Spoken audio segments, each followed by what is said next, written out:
Welcome to Confessions with Nikki G. I'm your host, Nikki G. Wait a minute. Let me back that up. Welcome to Confessions with Nikki G. Internal Evolutions. I'm going to change the name, you guys. I'm sorry. I have to include my internal evolutions because that's what we do here. We're trying to get people to transform from the inside out. Thank you for taking time out of your day to listen at today's topic. Calvin is here, my co-host. How are you today, Calvin? Oh, I'm doing just fine. How y'all doing? How you doing, Nikki? Well, if you listen to my podcast weekly, you know that Calvin is a man of God. He's a chef, he's a husband, he's a godfather, and he's also co-host of Confessions. Is there anything else you would like the audience to know about you, Calvin? Yeah, I'm a grandfather. And we take what we do very seriously, and we hope that the podcast helps somebody. If it just helps one person, we okay with that one person. But we aim to reach many people as we can. Exactly. We want to reach people so that they won't feel alone in the world. Now, I use the term internal evolutions, but I want to read something to you. Do not conform to the pattern of this world, but be transformed by the renewing of your mind. Let me read that again. Do not conform to the pattern of this world, but be transformed by renewing your mind. That is the purpose of this podcast. We're here to help you renew your mind. Now, let me break that down for some people. Don't be like everybody else in this world. There's only one person like you in the world, so why would you want to be like everybody else? It's time to learn some new shit. Time to do something different with yourself. And I would like to say this. I took this path, and that's what I decided to do. I had a made-up mind. I was ready to transform. So, the people-pleasing Nikki, the angry Nikki, the depressed Nikki, the overweight Nikki, I buried her. I renewed my mind to learn some new things. And now I'm sharing all those new things that I learned with you guys. So I'm hoping that somebody else will join me in renewing of your mind. All right, Calvin. So next, I want to do something. Last week, my guest Tyrone, he made an interesting point. So I'm going to dedicate this part of this podcast to him. He said that we need to expand our vocabulary. So weekly, I will give you a word that you can think about to add to your vocabulary. I don't know what to call this part. What you think? I said call Tyrone, but I was like, nah. I said weekly word. Maybe. I don't know. But the word is infomania. Infomania. That is defined as an excessive need to constantly check emails, social media, websites, online news, text, or whatever. You're constantly doing that. And I suffer from that. I'm constantly on my phone. Constantly on social media. Constantly doing things all day long. What about you, Calvin? I'm not even finished. That phone can be up there. My grandchildren and my wife, they look at my phone more than I look at it. They tell me, Papa, you got to call. I'm like, oh, well, I just don't. I'm not on social media, which I know I need to get on that since we've been, working and stuff. But it's just that my theory is I have maybe 5 or 6 friends. But when you get on social media, you got 200,000 friends that when you need them, they're never there. But they're always commenting on you. They're stalkers. 200,000 stalkers. They always got to comment. They comment, and the things I don't get is that we get upset with them when they comment on our page, and you really don't know them. You go on their page and look at their page, and their page all toe up, but then they comment on yours. That's why I said, no. I mean, it's like you say, it's ludicrous for you to have that many friends, number one. Number two, for them to comment on everything you do, and then you take it so seriously that you start making a transforming into what they dislike. Yeah. It's time not to be like everybody else. See, that's that emotion of anger. My philosophy is this. You can't live a healthy life, and I don't care what you do, until you learn how to cope, control, or handle your emotions. Your emotions is your foundation. Mm-hmm. How you handle anger, how you handle sadness, how do you deal with stress? Mm-hmm. All of that ties into your whole well-being. Mm-hmm. How do you love? Mm-hmm. What do you love? All of that is your well-being. How can you function if you don't even know how to cope with those particular types of emotions? I was an obsessive eater, emotional eater.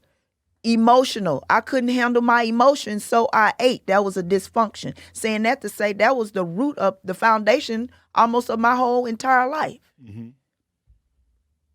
So we have to learn coping skills. Yep. So with Internal Evolutions, with Manna from Houston, we're here to try to give you some tools that you can use to develop coping skills or to maybe enhance. Maybe you're fortunate enough that you have the gift. You know how to handle things. So why not pass that on to somebody else that you see struggling? Mm-hmm. Today's topic is anger and emotion. A lot of us, we don't know how to handle anger. Mm-hmm. I can remember somebody would say something to me, and the first thing I do is want to say something back. Hit them 10 times harder than what they hit me. Yeah. And before you know it, we going back and forth. Then that back and forth going to turn into blows. And as I got older, it turned into other things, but I don't want to go to jail, so I'm not going to say. But I'm just saying, we have to learn to control that anger. Yes. Anger is the emotion I want to talk about today. We see domestic violence because maybe your husband and wife get into an argument. Somebody don't know how to control that anger, and it comes out dysfunctional, violent. Some people just naturally. I remember I was at work, and every morning, my grandfather used to say it doesn't cost you to speak to people. So everywhere I go, I'm like, "How you doing? How you doing?" People would probably get tired of me saying that, but that's just the way I was raised. So this particular lady, I said, "Good morning." She said, "What's good about it?" At first I didn't even know how to respond to that. I'm like, do people really think that? It's a good morning. You woke up. You have a job. You got your health. You got your strength. She said, "What's good about it?" She was just depressed. Didn't know how to cope with whatever she was dealing with. Mm-hmm. So dealing with that anger is important. But that anger from her transpired to us. She was our supervisor. Mm-hmm.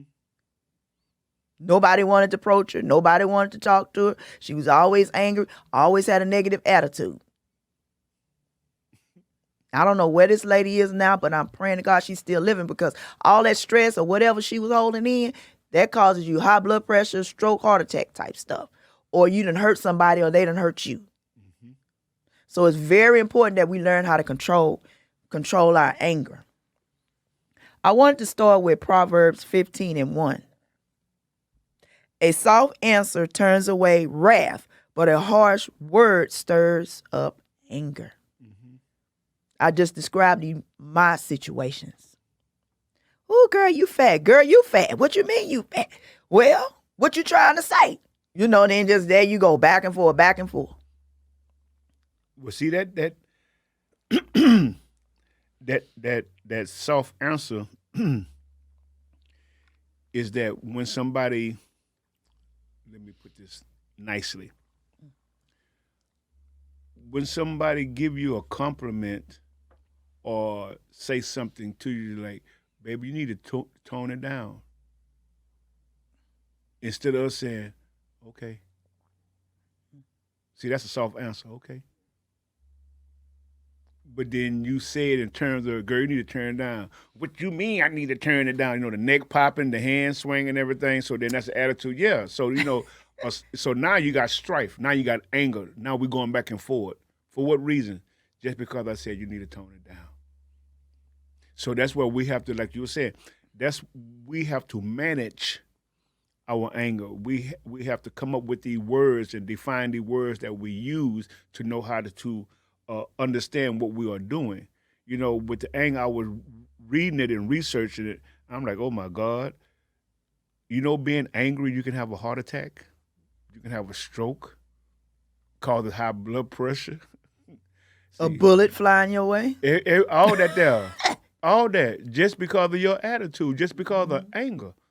I love that Duval and Snoop Dogg saying, I'm living my best life, ain't finna go back and forth with you. I'm not finna go back and forth with you. I'm gonna let you be angry by yourself. I'm gonna let you be mad by yourself because your problem is that you cannot manage your anger. See? So if you cannot manage your anger, so that means I gotta watch you because you come here slamming doors and everything. See, I don't know what you might do next. So now instead of me being on the offense, now I'm on the defense.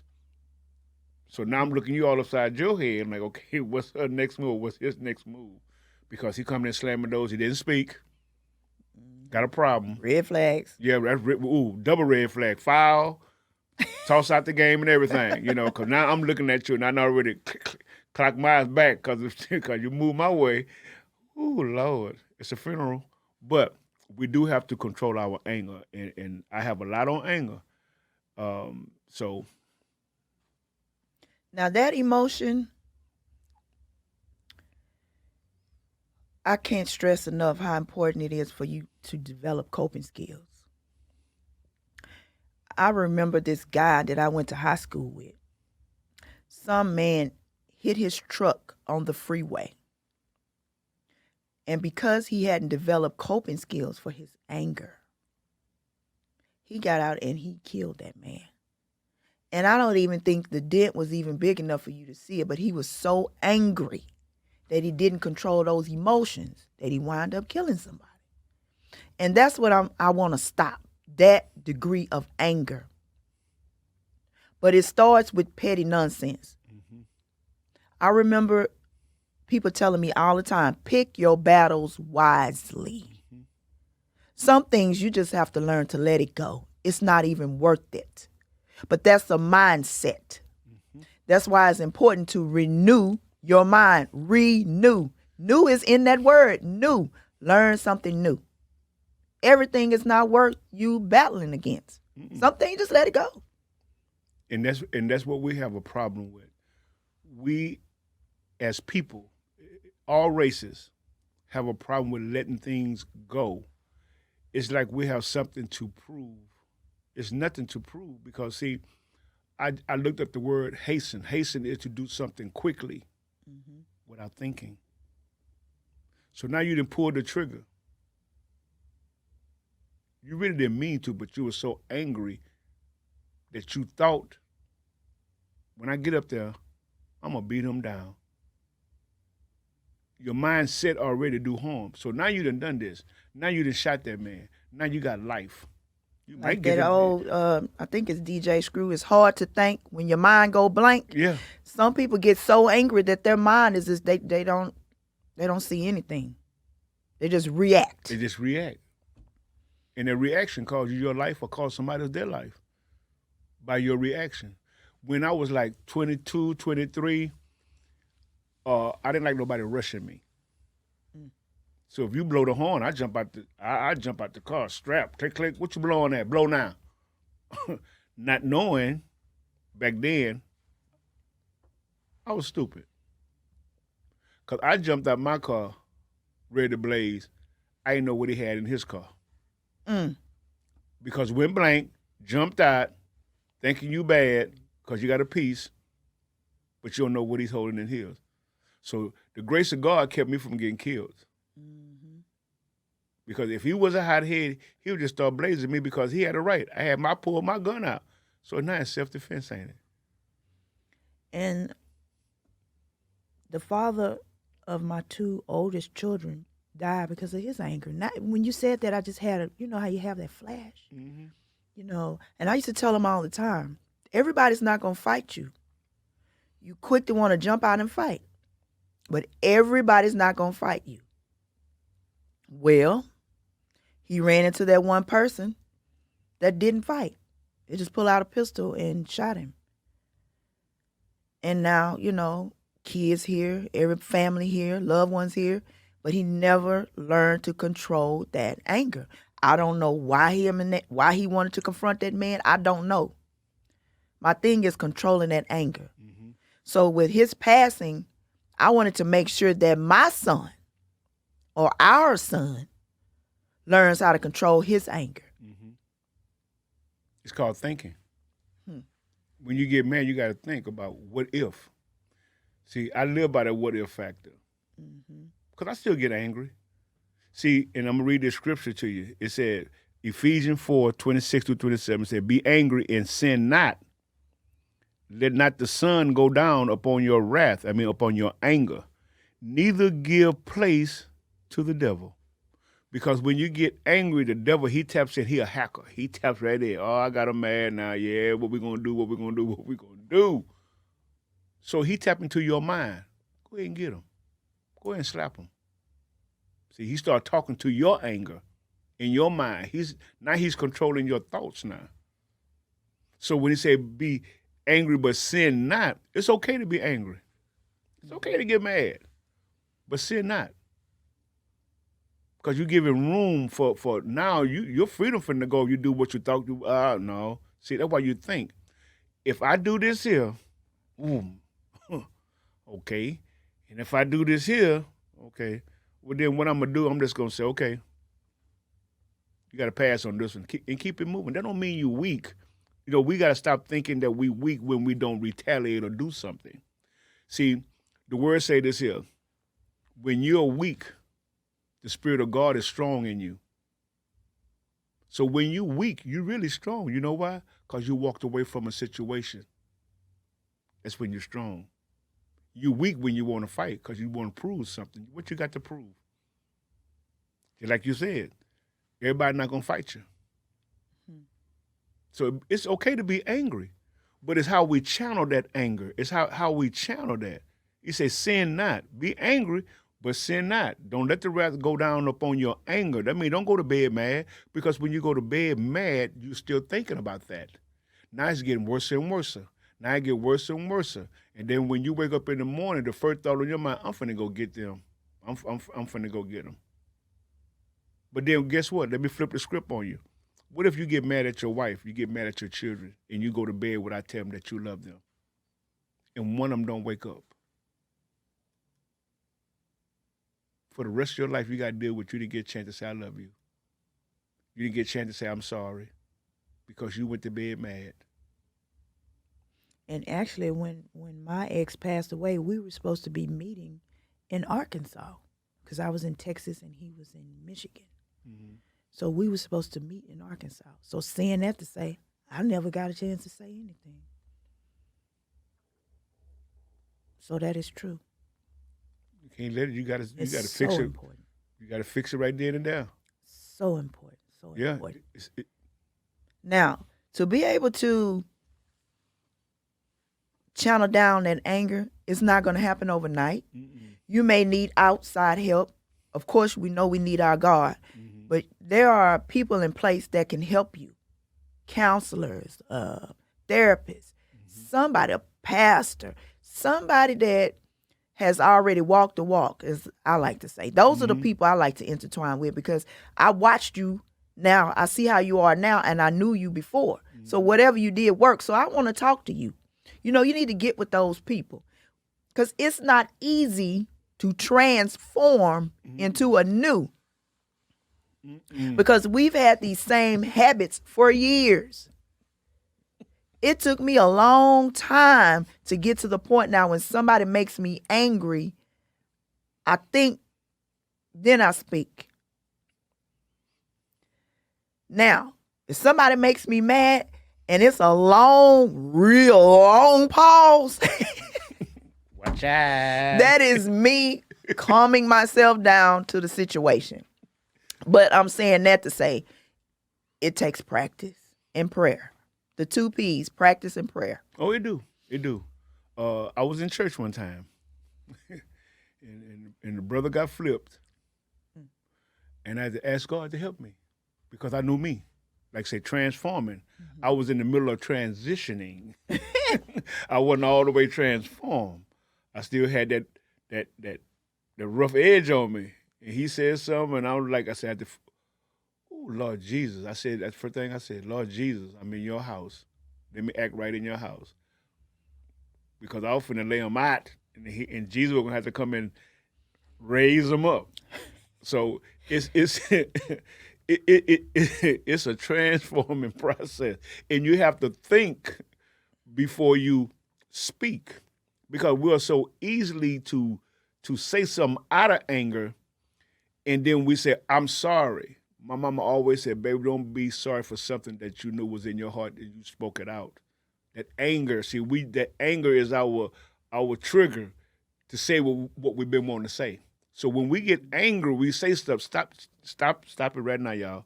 Stop saying, I'm sorry, I didn't mean, yeah, you meant to say it. It's just that you was angry when you said it.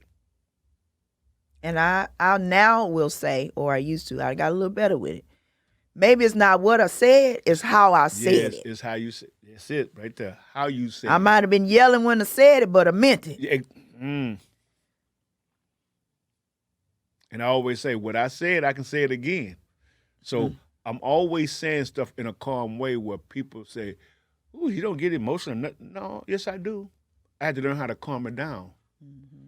I still talk with my hands, and people say, I get offended when you talk with your head. Yeah, because I'm about to slap you. So I talk with my hands, because, see, the hands, cause I'm always throwing hands. So so my hands are always up.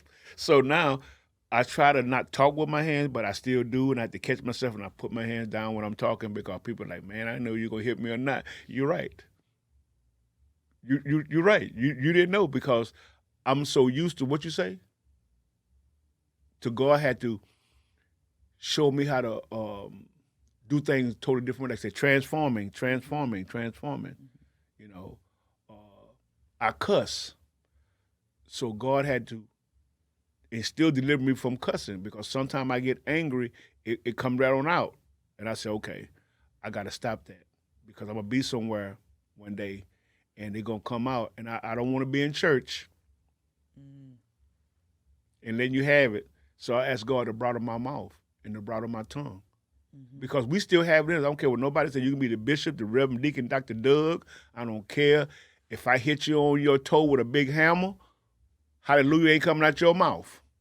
So we're not going to sit up here and play. It's not. Yeah, that's true. That's true. And it's a transition, but it's steps you can take. The first thing you can do is, like I said, pick your battles wisely. And I was always a person that always had to have the last word. Sometimes you just gotta let it go. It ain't even worth it. And 9 times out of 10, whoever you're angry with, once you let it go and go on, they probably will come back to you and apologize. But if you keep going back and forth, it just turns into something that it doesn't need to be in most cases. Now, I'm not saying don't defend yourself. In certain situations, you have to defend yourself. Mm-hmm. When your life is on the line, literally, death, you have to defend yourself. But I feel like anything else, it ain't even that important. It's a scripture in the Bible. I didn't look it up, but it's in the back of my head because I use it all the time. Be quick to listen and be slow to speak. Yes. Hear everything that person is saying. Hear everything they're saying. Then sometimes you say, you know what? I'm not even going to respond to it. Because you know what? It's not worth it. Mm-hmm. See, you got to remember this here. A wise man speaks because he has something to say. A fool speaks because he just want to be heard. Repeat that. A wise man speak because he have something to say. A fool speak because he just want to be heard. So sometimes you got to let just fools just talk and don't respond to that fool, because now if you don't respond to him, he going to shut up. Yeah. So sometimes we just got to, sometimes it's up to us to diffuse situations. Correct. See, we have to do, so that's part of transformation. We got to be the diffuser, not the fuser, going back and forth. Mm-hmm. So that we just got to be, you're not weak when you're quiet. When I'm quiet, I'm looking at you, I'm studying you. I'm analyzing you when I'm quiet. And see, from my perspective, the quiet one that's standing back in the corner watching everybody, them the ones you need to watch. But what you call them, the fools that steady yapping and talking, we don't worry about them. It's that person standing quietly in the corner or quietly sitting watching. Mm-hmm. Pissed them off. Mm-hmm. Better hope they have Jesus in their life. Because he thinking how he going to get you. Yeah, they done already plotted that out because they're quiet. Them the ones you need to watch. And I'm sorry, people, you say that about me, but I'm just saying, those are the ones you need to watch because they're quiet. Oh, yeah. Them the ones that thinking. Mm-hmm. The ones that run their mouth all the time, they have no plan. Because you know why? They not already told you they plan, what they going to do. But the one that's quiet, you don't know his plan. Mm-mm. And my mama say, quit running your mouth. Even as I can remember as a young girl, and it was always the loud one, I'm going to do this and I'm going to do that. They're the one you got to worry about. Because them ones, they ain't going to do nothing because they steady yapping. Once again, it's that quiet sister in the corner. Nobody, supposedly the unpopular girl, nobody wants to talk to. That's the one you need. That's the one with the right hook. That's who you need on your team. But no, you shouldn't be fighting. Let me revamp that. But anyway. You got to defend yourself, though, Nick. Yeah, you have to defend yourself, but the loudmouth one, nah. You just keep it moving, say, girl, whatever. Yeah. Or I tell them, hey, doc, okay. You already preached, so we good. We heard what you said. So. Proverbs 29:11, fools vent their anger, but the wise quietly hold it back. Mm-hmm. And that doesn't mean hold back like suppress, but hold it back because you know how to control it. Control it. Yes. So you don't do anything crazy. Mm-hmm.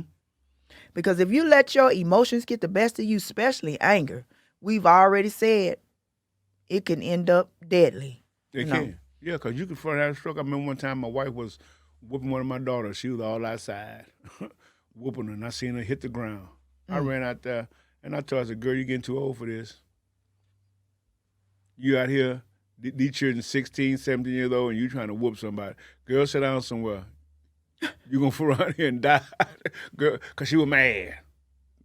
Control that anger. No. See, what daddy do is, all right, come on in the house. And I have my hands out. Let me put everything I brought you in my hand.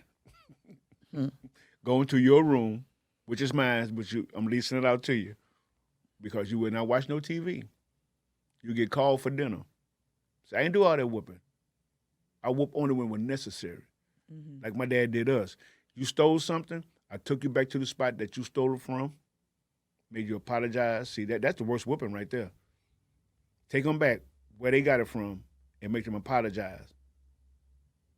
Now, if I got to sweep your stove, pick up paper around your stove, see, I'm not going to put a sign on you. You already, like some parents put that sign on it. I stole out this stove. You remember that judge used to have grown folks doing that? I forgot his name. Here in Houston, it was a judge. I believe that was Poe. Yeah, if you went to his court, we'll see you outside the freeway somewhere with a sign. He did. He did that. But you never seen him back in his court no more after that. No, we can go back there. I ain't want to go there, and I ain't never been there. Yeah, he would humiliate you, Yeah. But that's some. I ain't gonna say all the time, but sometimes we have to, because Jesus did it. God do it. God said, "I will pull the sheets off you." God will reveal you. Mm-hmm. God will reveal you in the worst way. You be out there just like you naked, and everybody looking at you because you said, "I didn't do that." But now everybody know you did that. Mm-hmm. See what I'm saying? So it just anger. Ooh, Lord, I can talk on anger all day long because I done been in angry situations. I done been with females that was their life. They was angry, but then I had to start. Okay, why are you so angry, and who you angry at? Because I'm not that brother who did whatever because you treat me. What's going on? So now behind the anger is a story. Mm-hmm. See, And that's the stage I am now. So if someone yells at me, depending on where I am that day, because I am human, mm-hmm. I stop and I think, now, why is this person really yelling at me? What are they really trying to mask? What are they really trying to say? I now know not to take some things so literally, because people will redirect their anger or redirect their anger for someone else on you. Mm-hmm. Just like Calvin said, his friend girl, whoever, redirect anger. And I've been in relationships like that, where the guy was angry, maybe somebody made him mad at the job, and then he'd come home and take it out on me. I'm like, I don't work with you. What you mad at me for? Mm-hmm. But that person didn't have any coping skills. Right. So it's vital that you get those coping skills. So with this podcast, we're going to give you coping skills that you can use using biblical principles, because those principles are important. Because in that moment, when you have to choose whether to fight or walk away, you need the Lord's help. Mm-hmm.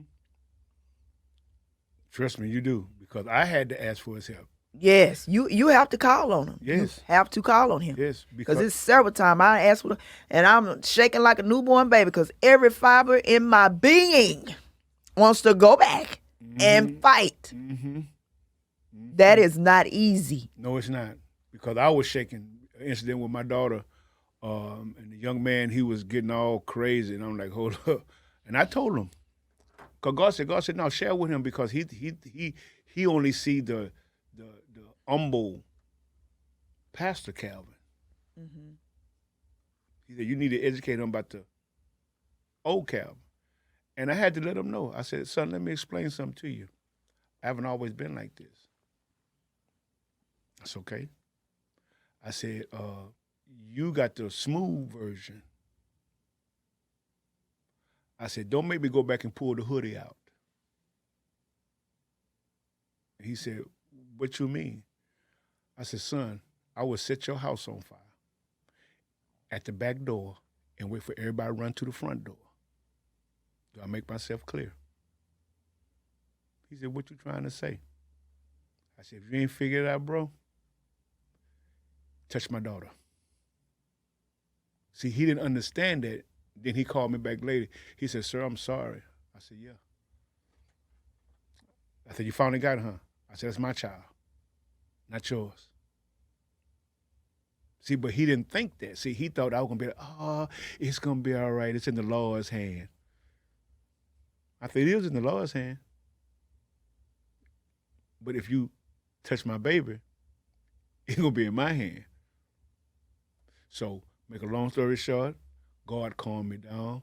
Like you said, I was shaking because I knew I didn't want to go back to that. Because God delivered me from that. See? So when they say anger is something serious. A lot of people play with it. I see, excuse me, I see people, they do things and say, well, I'm going to see what he going to do. I'm going to see what she going to do. That's dangerous because you might not want to see what they do because you're trying to prank somebody, or you're going to, you say, I'm going to say this here and see what reaction that you get at this brother. You might get a backhand. So I advise y'all, don't play games because you don't know what their brother or sister have dealt with in their past. And you do something to them to trigger that, you're going to be on the other end of that prank. That's true. We don't know what people, we don't know what people had to endure. And I don't care if you've been with them forever. It's some things that they haven't revealed to you. It sure ain't. And people can lie and say, I told this and I told. No, you ain't told everything. Mm-mm. That suitcase you did not unpack. That suitcase is still in the closet. My perspective is you'll be unpacking suitcases probably for me, I know, until I hit the grave. And once I hit the grave and it's still gonna be unpacking. Girl, she did that. What she do that? It's still gonna be stuff. Cause I'm just figuring some stuff out. Mm-hmm. I'm figuring out my triggers. So how can I sit up and tell somebody, oh, I told you everything? No, I told you everything because I don't know everything. We don't know everything until something happens. Exactly. Because we don't. How can I say this here? Some things happened to me in my childhood that, with the yelling and the hollering and stuff, even though my daddy and mother didn't do it, but we had relatives that liked to holler. And I was talking to my wife about this morning. I said, you know how I feel about this? Because the pinching. See, back in the old school, they used to like to pinch on you and take it and twist it. I would beat you up. I'm for real. My wife would tell you that one thing. You're not gonna do the pinching and hollering. No, not on my watch. I'm sorry. I don't care who it is, eighth, blind, crippled, or crazy. Not on my watch, because as a young child, that's all I heard from relatives. And I told my auntie, she passed away, God bless her soul. We made up, I love her. I still do love her. She gone, be with the Lord. But I told her one time, I said, when I get grown, if you ever pinch me, I'm going to knock your head off. I told you, I ain't going to lie. Oh, Kevin, you didn't tell your auntie that. Yes, I did. How old were you? I was like 16. And how old was she at the time? She was grown, About 30, maybe 40. Yeah, because that's what she loved to do, and then she laugh about it. See, and that's another thing. That's one of my triggers. Pinching, and then you laughing at me. Kick. And I bet you, if you start crying, boy, stop crying. All that. That's why I say what we talk about in here is dear to me. It's in my heart because I have lived it. Mm-hmm. I lived it. Boy, you act like a little girl. Suck it up. Mm-hmm. Okay, when I put this baseball bat on you, I'm going to see you going to suck it up. That's what my train of thought. That's why I say I thank God for renewing. Thankful. Renewing of the mind. That is important. It's very important because I had some anger. I had anger. And my wife said, "Ooh, babe, what happened?" And I told my wife, I said, "No," because I tripped out when I seen my grandbaby said, "Popo, they took me and squeaked." Who? Girl, I went in Cambo mode. I'm finna, everybody, I did a Martin. You ain't got to go home, but you get the hell up out of here. Because that was the trigger. And when people say, like you said, people say, I told you, no. Because it's some things in our life. We suppress it because we want to forget it. But then when something happened, that's that trigger. They be like, and that's why developing these coping skills are important. Because when you hit that trigger, it's like a gun. When you hit that trigger, you got to know where that bullet, or you don't know where that bullet going. You don't know where that bullet going. So somebody hit that trigger of anger inside of you, you don't know where it's going. So now's the time, once again, to prepare or develop coping skills. Mm-hmm. We know that season of anger gonna come. Oh yeah. We know that storm is coming, so we need to prepare for it. Got to. So God already gave us a plan. First, He said, "Stay calm." Mm-hmm. Translation: Stay calm. Mm-hmm. Don't do anything stupid. Mm-hmm. Translation for do not sin. Mm-hmm. And then you act. Mm-hmm. By that time, you've calmed down, you thought about it, then you act. There's nothing wrong with walking away. My grandma used to always tell me, she said, "Baby, I know you're mad, but won't you walk around the corner?" And that helped me. You know when I'm angry about something, when you see me taking a walk. Because I don't want to take it out on the people that I love about something that I'm going through. See, we as a people, we get so angry at things, and like you said at the beginning, that we come home and take it out on everybody. We kick the dog, we snatch the fish out the fish bowl and throw him against the wall and stuff. You know what I'm saying? Because we're angry at something else. So The best thing to do is take a walk. When you take a walk, I guarantee you, before you get to that corner, you didn't calm down and you thought about what you were finna say or do was very stupid. Mm-hmm. They didn't do nothing to me. They didn't say nothing to me. And I was finna to react in a way, number one, might have caused me to lose my family. Might have caused me to do something that I lose my life. I might have done something that's gonna send me to the penitentiary for the rest of my life. So once you think of them three things right there, then you turn around, and the first thing that we must do is apologize for our behavior. So that's using biblical principles. That is the first step, restrain it. Mm-hmm. Hold it back. So holding it back, if that means you have to walk, take a walk. Go in another area of your home or your job or wherever there's another area, even if you have to go to your car. Because I was a car person. I might sit out there all day and night, but I'll be in the car. Mm-hmm. Or another area away from the situation so you have time to think about it. Mm-hmm. That is important. That time, that critical time to think. Or maybe you're in a situation where you can walk away. Still pause for a minute before you respond. Think about what you're saying. Because once those words come out your mouth, you can't take them back. Mm-mm. They're already out there in the world. They're already out there in the atmosphere. You can't take it back. You can try to clean it up. You can try to, make it look pretty. But at the end of the day, you already spoke those words. So it's very important that you think before you speak Mm-hmm. and act. Mm-hmm. Be slow to speak. Be slow to speak. Be careful. The next step I found says reevaluate it.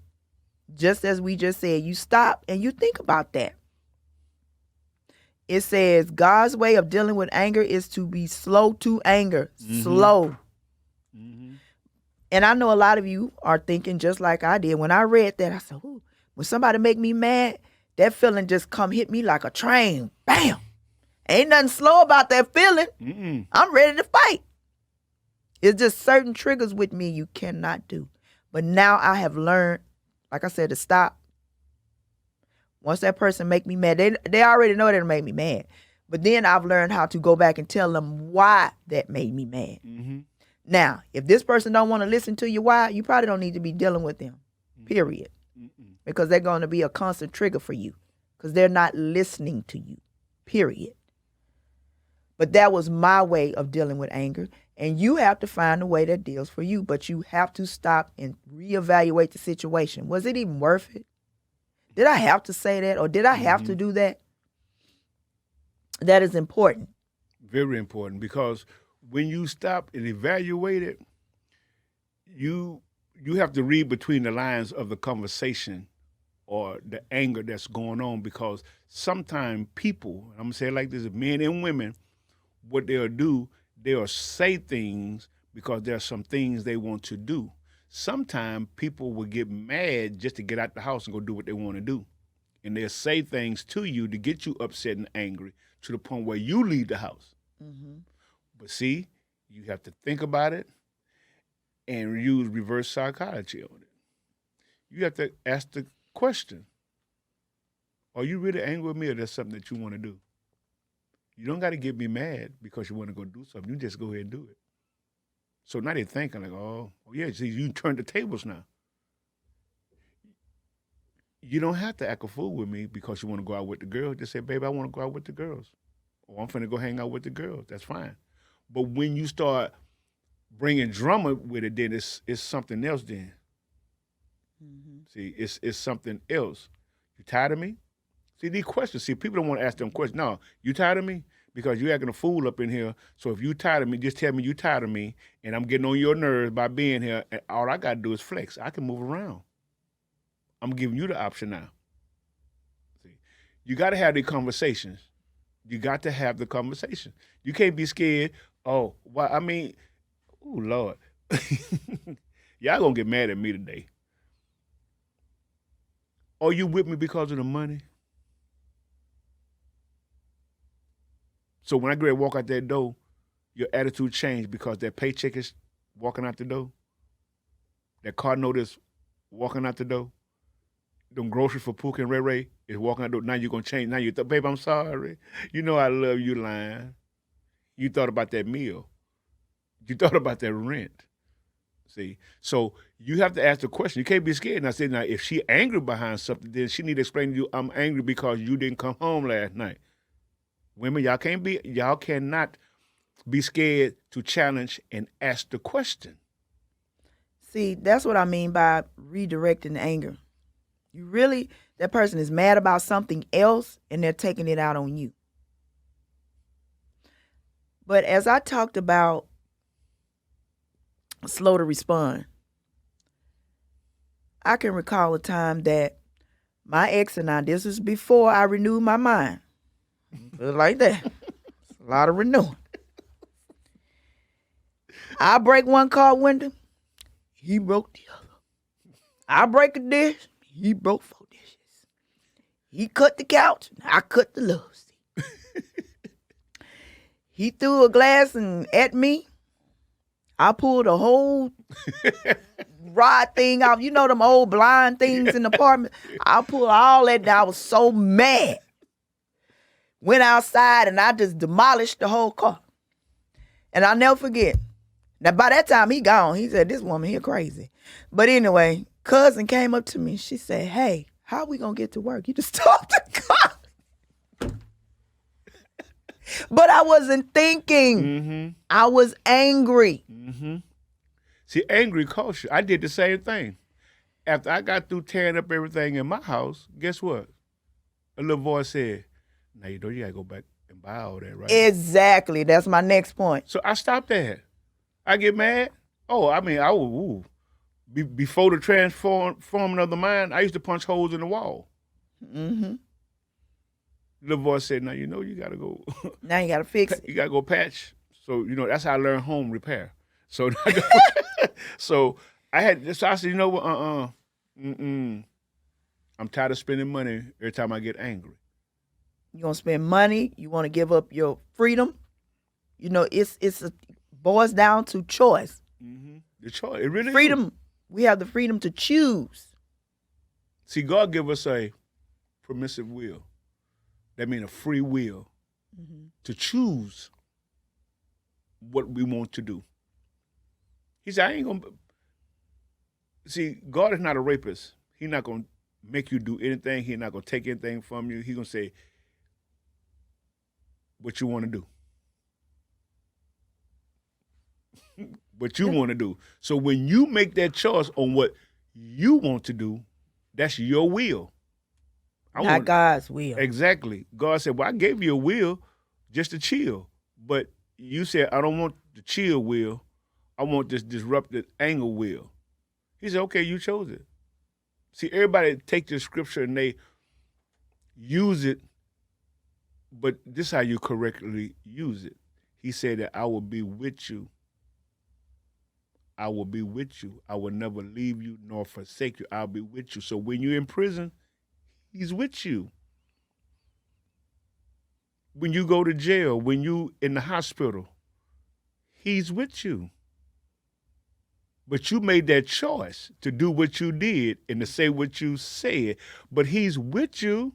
So don't get mad at God. Tell him, God, you could have stopped that. No, he said, I gave you a will. You did what you wanted to do, boo. Like I used to tell my children, and I'm telling you guys that's listening right now, you have the freedom of choice. But there's something called consequences. They're either going to be good consequences or bad. Mm-hmm. So when you make a decision, you think about the good versus the bad. Mm-hmm. But it's going to be a consequence. And that's with everything in life. Mm-hmm. Even if you're living as a child of God, just like Calvin said, you made a free choice, now you in jail. I'm with you. Mm-hmm. But you're there. But that's the choice that you made. You know? Ooh. So dealing with anger, you restrain it. You reevaluate and you think about it. Then you release it. Well, how do you release it? Like I said, I release my anger the wrong way. So when you release it is when you made, like Calvin said, you go back to that person, or go back to that person maybe, and you, after you thought about it, let them know why you were angry with them, or and you try to talk to them. Like I said again, if they continue to argue with you, then that's when you really just walk away, and you probably want to remove yourself from that person, because that person is not taking no accountability in whatever the situation is. And that's where the toxic relationship come in at. If that person ain't trying to hear you, and you trying to talk to them, woman, male or female, and you trying to talk to them because you at that point now, like, you know what, I love you. We need to have a dialogue and talk. But if that person don't want to talk, see, and we're not preaching today, but the word also says in Proverbs, it says that it is best to dwell on a rooftop than in a house with an angry woman. Now look, Calvin, I'll be through fooling with you. See, it's best. He says best. Now this is the word. It's best to be on a rooftop, get on top of your house, than deal with an angry woman. And what it's trying to say is that angry woman is not going to stop until you come clean. That's true. So you might well go ahead, brother, either come clean or go and make your bed on the roof. Go and hang on the roof, because she going to continue to say, now, what did you say? Nuh-uh. You didn't say uh-uh. So, we have to be, when I say real, we have to be real. Me and my wife, we have a dialogue where we talk. We agree to disagree. I might not like something. She might not like something. So I say, okay, what we going to do? What we going to do? How we going to fix this? So we come to a conclusion that make both of us happy, because she like to be where I'm at, I like to be where she at. But if we're in certain situations that I'm uncomfortable with and she's uncomfortable with, I say, okay, I tell you what, I'm going to go here, you go there, and we're going to meet up over there. Because you have to compromise. And what I mean by compromise with each other, you can't always have rule with an iron fence all the time. Well, no, if it ain't my way, it's the highway. But then you may find out that you're going to be on the highway a whole lot of time. Because relationships are built with trust. And if you get angry, like the word said, but sin not. You don't got to get all mad, cussing and throwing stuff because you mad, because you're throwing a temper tantrum because she want to go out with the girls. Really?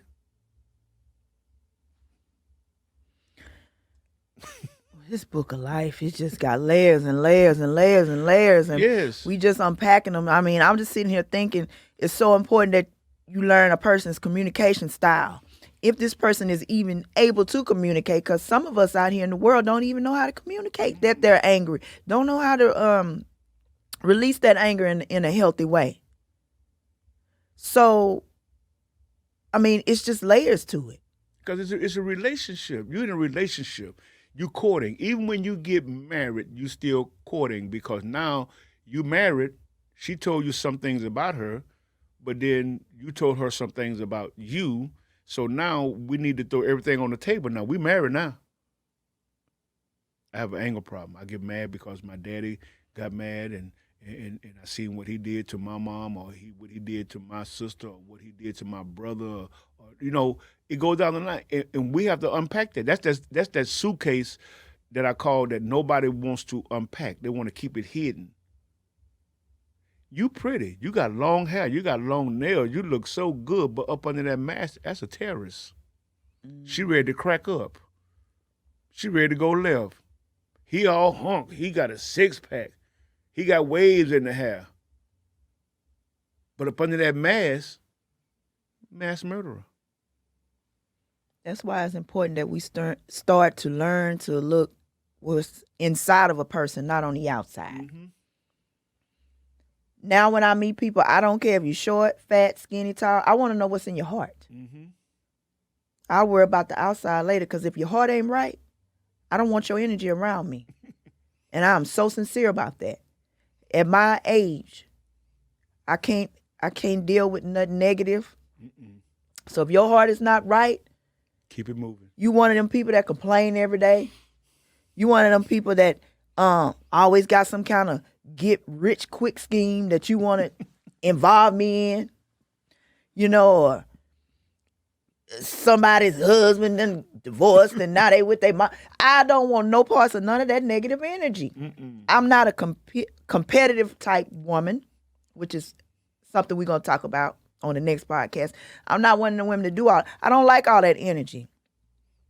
I want to be the happy-go-lucky. I like to call myself now happy-go-lucky Nikki. Mm-hmm. But that toxic Patty does come out sometime. I like to call the other side toxic Patty. Oh, yeah. She come out. Oh, yeah. But it's important that we learn to deal with that anger. Another step that I read was, and I use, talk to your maker. Sometimes you can talk to a third party, but that can become dangerous. Or you can talk to another person, but that can become dangerous. Because nowadays, you can't decipher a person's heart anymore. Not like, people not like they used to be. You tell that person your business and they're going to use that against you. And, before you know it, whatever you was angry about done took a back burner now because this person done stirred up some more stuff. So you got to be careful who you talk to. Your business on Facebook. Girl, if I would this, and you know where it came from. I mean, I see this. I live this. I see this.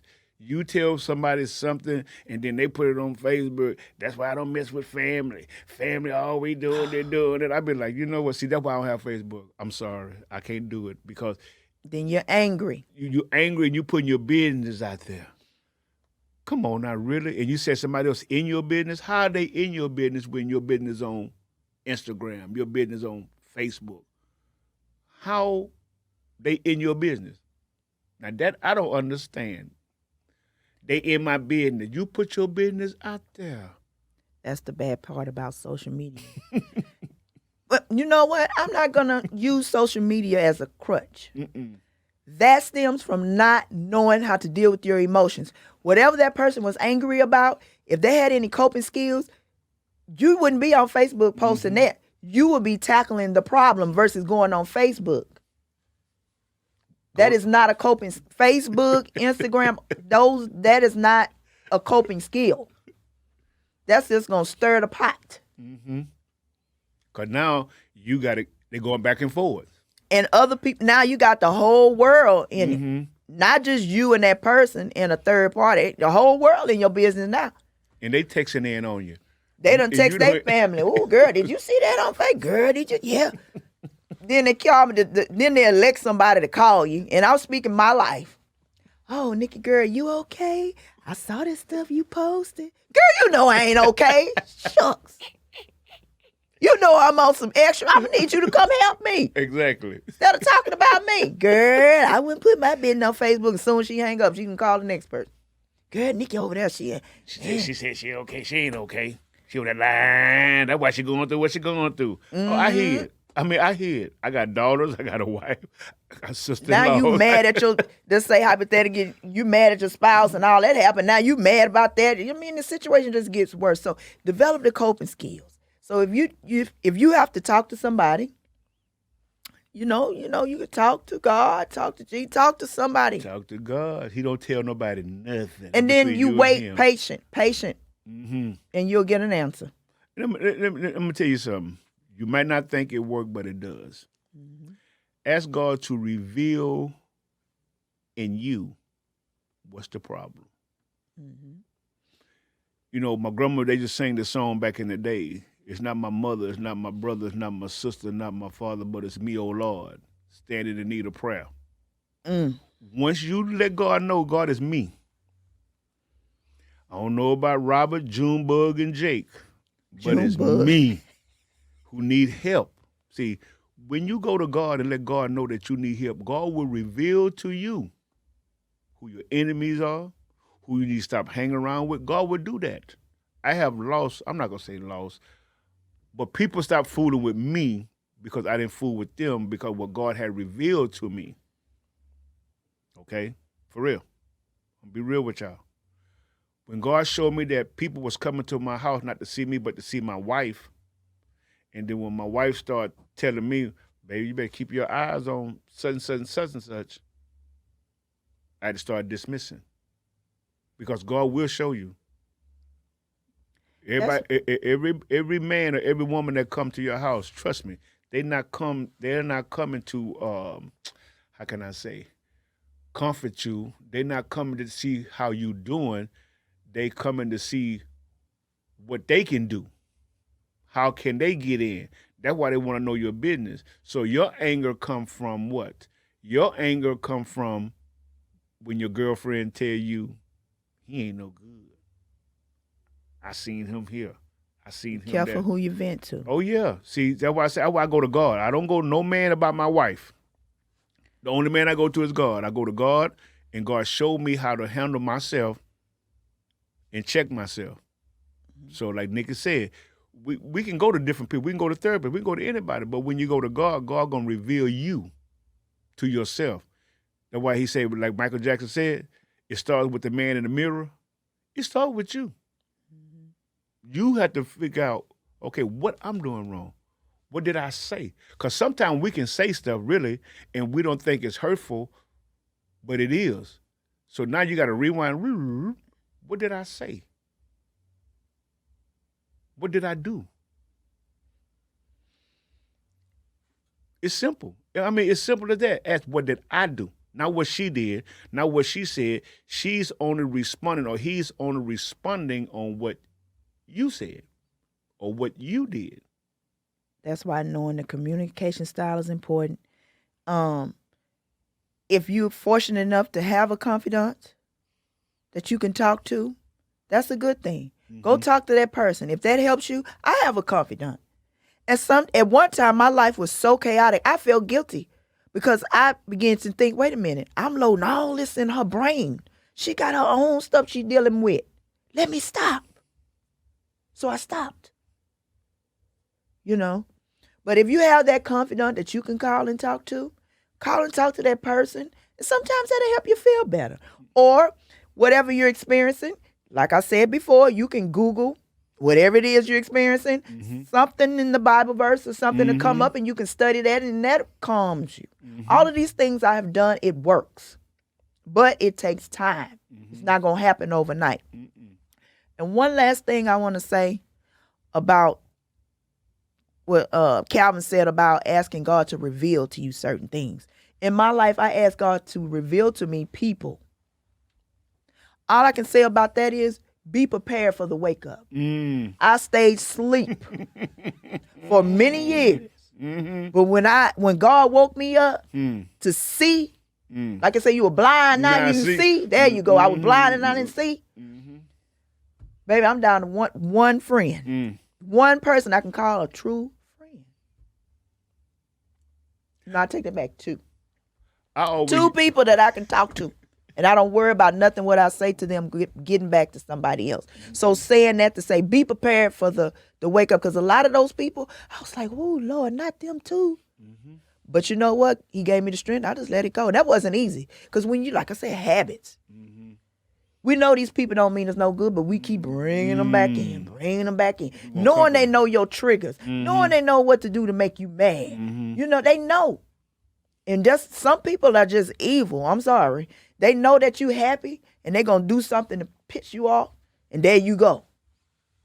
So that's that reveal or that wake up. Be prepared for the wake up, baby. And this, Lord Jesus, now this the real wake up. The same girlfriend saying that he's no good and I wouldn't put up with his mess is the same girlfriend that called and said, are you okay? They called the husband. Been there and done that. I'm like, She ain't got to know I call you. Better hang that phone up. See, I didn't know how to work recorder back then. I'm like, for real? So be prepared for the wake up. Be prepared for the wake up. That's the only way I can. I mean, I cried many a nights because a lot of people that I was close to. But once again, they wanted the drunk Nikki, the depressed Nikki. Always, Nikki, y'all come on over here. We're going to sit up and drink and talk. And no, ma'am. See, because the drunk Nikki wasn't the alert Nikki. So you know, they always want to keep you unalerted. So they want to, oh, come on, Crow. Come on, man. We're going to dance all night because I like to dance. So while I'm dancing, you over there trying to mac because I'm on the floor. Yeah. Yeah. With this podcast, I hope you learned the tools to deal with anger. I'm going to repeat them. First, if you're angry, you need to restrain the anger. slow response. Then stop, reevaluate it, think about it. Mm-hmm. Then you release the anger in a healthy way. Mm-hmm. Now, to do these steps, it's going to take time. There's no time limit on changing a habit. Mm-mm. But in order to change the habit, you got to start. You have to start. And it's not going to be easy, but you can do it. You can do anything you put your mind to. Don't let nobody tell you what you can't do. Don't let nobody tell you that you're going to be that same old person till you die. Mm-mm. You ain't nothing. Mm-mm. Don't let nobody tell you that, because you are not. You are not. You can do it. And I know you can do it because y'all all know this scripture. Y'all know what I'm finna say. I can do all things through Christ who strengthens me. Christ is the one that's going to give you the strength. But you can do it, but you're going to need Christ to help you get through it. Okay? So you can do it. So sometimes, like taking out trash, sometimes the trash get full, you got to take it out. Quit letting it overrun. Take the trash out and let the garbage man pick it up. And that will end this podcast. I hope you guys have a good week, and we will speak again next week. Oh, please find me on Facebook, Instagram, YouTube. Please like, share, subscribe. You may know somebody that needs this information. We all know somebody that got something going on. If it's not you, pass the word to somebody else. Help them that way. Maybe you can't help them directly, but you can help them indirectly. With that being said, have a good week. Have a blessed one.